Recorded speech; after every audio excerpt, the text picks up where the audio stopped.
What's going on, Tamers? It's me, notable Beelstarmon hater East, and today we're taking a look at the third week of event results for the EX05 Animal Colosseum set for Japan and the rest of the Asia region. What makes this week special is that we have the first stage qualifiers from Japan for the World Championship.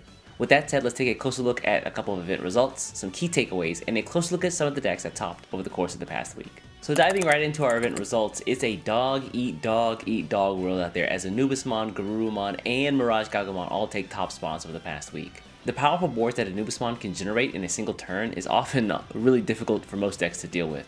And if you don't take him out, he can do the same thing the following turn, so he is definitely a problematic card right now. A note about the Garurumon decks here is that right now I'm lumping in the blue base with the purple base and the Beelstar base, and I think that in the future I'm going to separate out the Beelstar base because I feel like it is different enough to warrant its own archetype at this point. Side note, if you want to learn more about the Garurumon decks that are out there right now, I did a really deep dive in last week's episode, so definitely check that out. If I'm keeping it a buck, I didn't really expect the EX05 Animal Colosseum set to make such a huge impact on the game, but honestly, seeing decks like Heavy Leomon, the Deva cards, as well as Leopardmon do really well is kind of a breath of fresh air, to be honest. Those alongside things like Shine Greymon, Bloom Quartz, which has absorbed Quantumon into its garden at this point, and Infinite Lugamon, and also Red Hybrid has been really cool to see. So looking at this week's decks, I want to take a close look at some of the old favorites that have either seen modifications or some different ways to build them in the current environment. And the first one is going to be Blue Flare. I think a lot of folks have been focused on a defensive-focused Blue Flare with things like Sorai, Howling Memory Boost, and ways to source strip your opponent in order to lock them down and then keep making attacks every single turn. The version you see on your screen, though, is a lot more aggressive, utilizing things like the Gomamons here that you see on the top left, as well as a couple copies of the new Dianamon, where Grace Nova has really struggled to find its footing.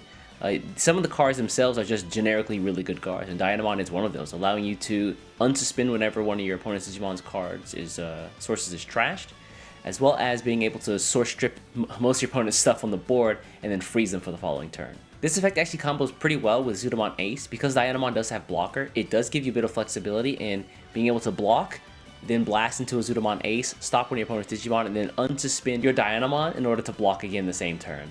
Following the offensive line here, we see things like the jamming male Birdramons as well as the security attack +1 Greymons in order to make those big swings and not have to worry about dying. This deck does include 2 copies of the Blitz Omnimon as well, in case you get to your level 6 either Z Greymon or Dianamon and you need to make one more swing per game, he's the way to close out. And where other lists would run option cards like Sorai or Howling Memory Boost or Kongo, this list does nothing of the sort, running only memory boosts in order to get memory as fast as possible and search through your deck to find your pieces. So if you're a fan of Blue Flare and you're looking for a different way to play, this is definitely one option to consider.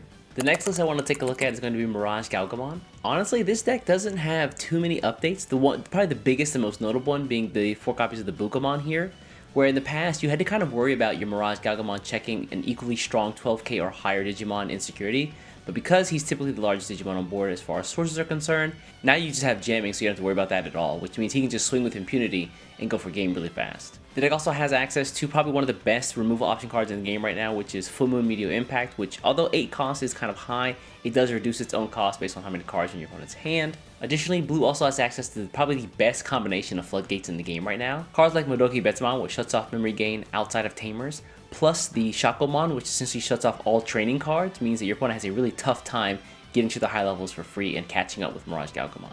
Finally, I think the most contentious spot for this deck list is probably the second level 5 slot, where we see the Arrow Vidramon here. I think some people opt to run some of these Zudomon Ace cards, other folks opt to run the other Mock Galgamon cards, but yeah, because you have the jamming from the Bukamon now, security attack +1 with Arrow Vidramon is fantastic. And so when you wrap all these things together, it's so easy to see why Mirage Galgamon is one of the most highly rated decks in the game right now. Fantastic floodgates, easy and cheap removal, Bukamon makes the offense insane. All of these things combine to make this a really hard deck to keep up with. So the final list we're going to take a look at today is going to be Shine Greymon. I think a recent update for the deck has been adding in a couple copies of the Burning Greymon into the deck, the level 4 that's typically seen with hybrids, because after you've reduced your opponent's DP by a bit, you can just use him to take out whatever's left over. This list actually forgoes that, but ends up doing it in another way, which I think is pretty cool, and that is they instead use the yellow Koromon, which allows you to drop an opponent's DP by 1000 whenever one of your Tamers rests. And because when Marcus rests, you can give your opponent's Digimon minus 3000 DP, you kind of get the same removal effect in this way. Where most lists would run a dual combination of the yellow physical training and the red offense training, this deck opts to go full yellow, just because they have a single full yellow card, which is the Zephyrmon here, which you can use to get that extra swing to close for game. But yeah, we see 3 yellow memory boosts plus 3 of the yellow physical trainings, which means this deck is solely focused on grabbing this card when necessary. Additionally, it does make your Shine Greymon Ruin mode searchable, which is a fantastic pickup just to close out games or have like a checkmate position. For folks, I don't know if this card has been released outside of Japan, but this Yugioh Greymon you see here is just an alt art of the BT12 Yugioh Greymon. It got released recently here in Japan, but just a heads up, so I know folks are going to be wondering what this card is. And then on the top end, we see 3 copies of the BT12 Shine Greymon, as well as 1 copy of the old BT2 Yellow Shine Greymon. This guy also searchable by your training cards and memory boost cards here. This is just good because sometimes you need to take out a really big Digimon immediately, and he's an easy way to do that. If Shine Greymon doesn't work out, you also have the option of the Final Shining Burst option card here. I think in the past folks would put in Sunrise Buster here, but I feel like now just trying to get a big removal off the board is super important, and even though it's expensive, it's definitely worth it to remove those nasty threats. And so that's going to wrap up the third week of results for the EX05 Animal Colosseum set in Japan and the rest of the Asia region. It's kind of unfortunate that this set is going to be so short-lived. I think next week we have BT15 releasing, which is kind of cool, but at the same time, I kind of wish we had a little bit more time with this one. That being said, if you are interested in the BT15 set, I've been doing some quick previews of each of the major archetypes for that set. So if you're interested in seeing more of that, definitely check out the channel. Anyways, folks, I'm going to get out of here. Before you get out of here, do me a favor, hit the subscribe button, and I'll catch you in the next one. Take care.